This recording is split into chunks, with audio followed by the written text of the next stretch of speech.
Hey, it's Joy. Welcome back to another Whimsy Stamps video. Today I am sharing an Inky rainbow background and I'm using the Unicorn Kisses stamp set from Whimsy. I chose 3 dye inks. You could be any name brand, it doesn't matter.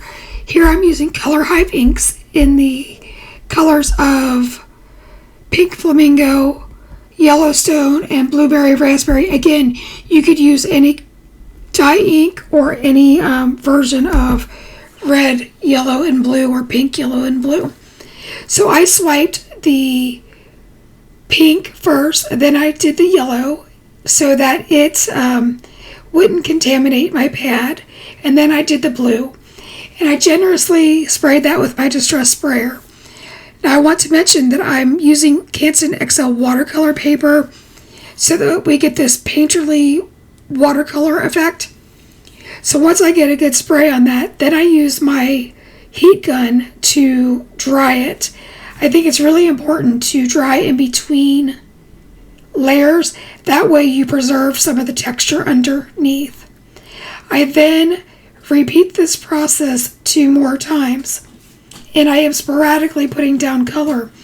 This time I'm only putting down the pink and the blue.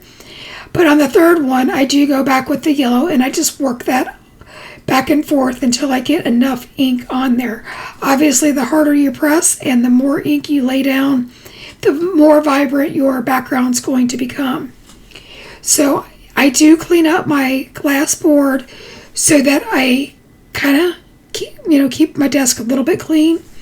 And then I come right back in with that distress sprayer, and you're going to see I spray some of it. And then I kind of tip it off to get some of that running. And then I go back and dry and repeat my process. So, like I said, I am using the Unicorn Kisses stamp set. That will be linked in the description box below if you are interested in any of the Whimsy products. I am stamping that in a black dye ink because I'm going to do some simple Copic coloring. And by simple, I mean really simple. I chose some colors that would match my background, and I chose to color just the horn of the unicorn.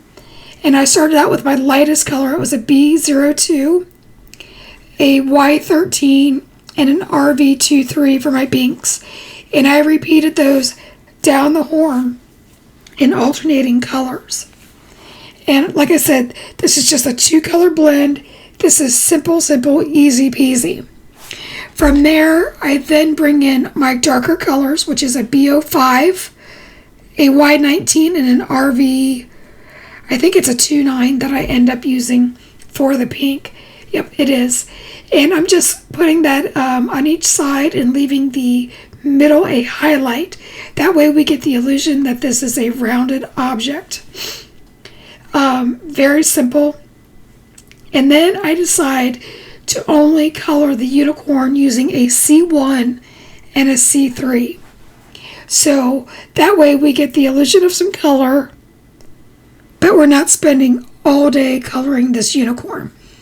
I do concentrate on the eyes, and I start out with the C3, and I put in a really good shadow so that we get a rounded eye.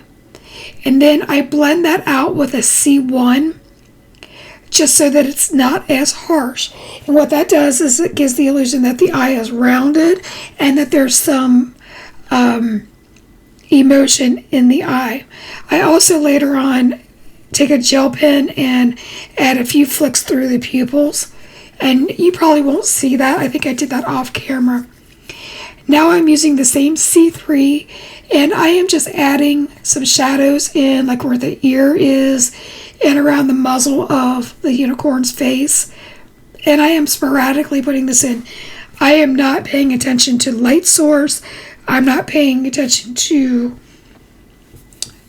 a lot of the shadows. I'm just trying to give this a little bit of dimension.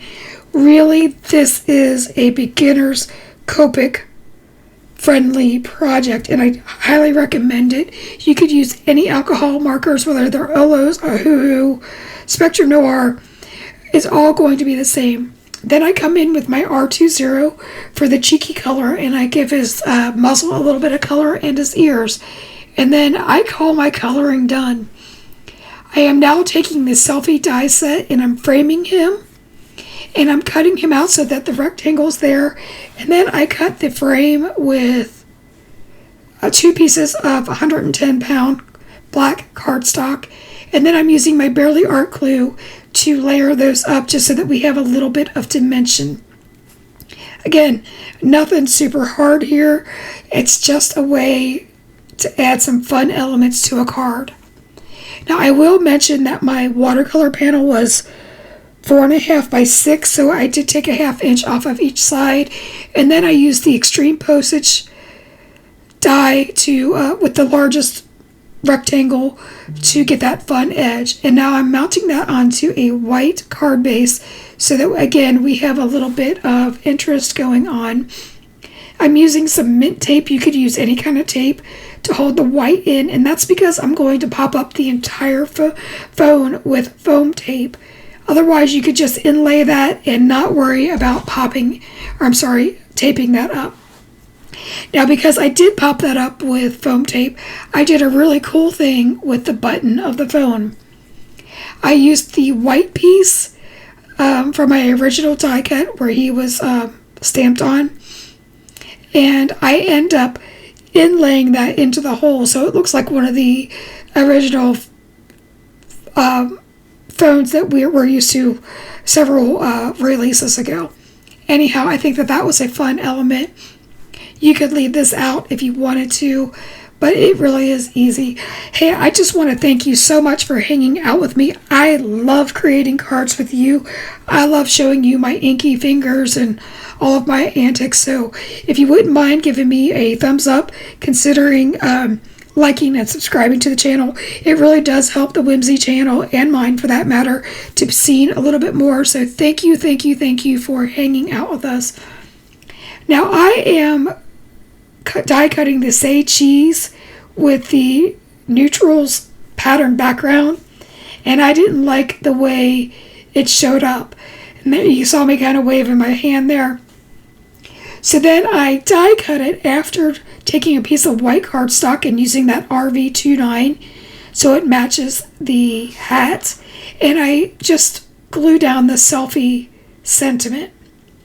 And here I'm going to make some mistakes coming up that's going to make you cringe, but the card turned out fantastic.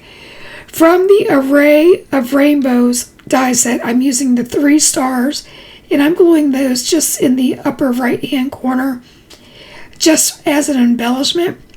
I also come in with some glossy accents at the end, but here's where this card could have gone awry. I decided to use the what does this one say? Magical Wishes sentiment. So I took the mouse pad out of my Misty because I already have foam tape on all of my elements. I ink that up. I wipe off the excess ink that I got onto my door of my Misty, and then I stood up and I pressed really hard. That way I would get a really good impression and I wouldn't have to go back. Here are a final look at my card. I think this turned out adorable. I hope that you give this a try. Until next time, friends, keep crafting. Take care. Bye-bye.